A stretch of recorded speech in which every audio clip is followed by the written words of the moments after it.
लोकांनी लोकांसाठी उचललेले अस्त्र म्हणजेच लोकशस्त्र न्यूज। नाशिक शहरात गुन्हेगाराची दहशत माजविण्याविरोधात पोलीस आयुक्त संदीप कर्णिक यांनी सुरू केलेल्या धडक मोहिमेत आडगाव पोलिसांनी मोठी कारवाई करत एका तरुणाला गावठी कट्टा आणि जिवंत काडतुसासह रंगेहात पकडले आहे। पोलीस उपायुक्त मोनिका राऊत आणि सहाय्यक पोलीस आयुक्त शेखर देशमुख यांच्या मार्गदर्शनाखाली वरिष्ठ पोलीस निरीक्षक उमेश पाटील यांनी गुन्हे शोध पथकाला विशेष सूचना दिल्या होत्या। 24 मेच्या रात्री मानूर गावातील स्मशानभूमीजवळ एक संशयित तरुण कट्टा घेऊन फिरत असल्याची गुप्त माहिती पोलिसांना मिळाली। माहिती मिळताच पोलिसांनी परिसरात सापळा रचला। रात्री 8च्या सुमारास संशयित दिसताच पोलिसांनी त्याला घेरले, मात्र पोलिसांना पाहून तो पळू लागला। पण आडगाव पोलिसांनी सिनी स्टाईल पाठलाग करत त्याला काही क्षणात जमिनीवर आणले।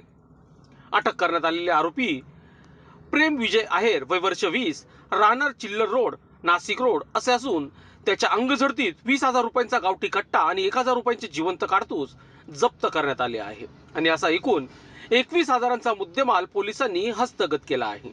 या प्रकरणी आडगाव पोलीस स्टेशनमध्ये भारतीय हत्यार कायदा कलम 3/25 आणि महाराष्ट्र पोलीस कायदा कलम 135 अंतर्गत गुन्हा दाखल करण्यात आला असून आरोपीला अटक करण्यात आली आहे।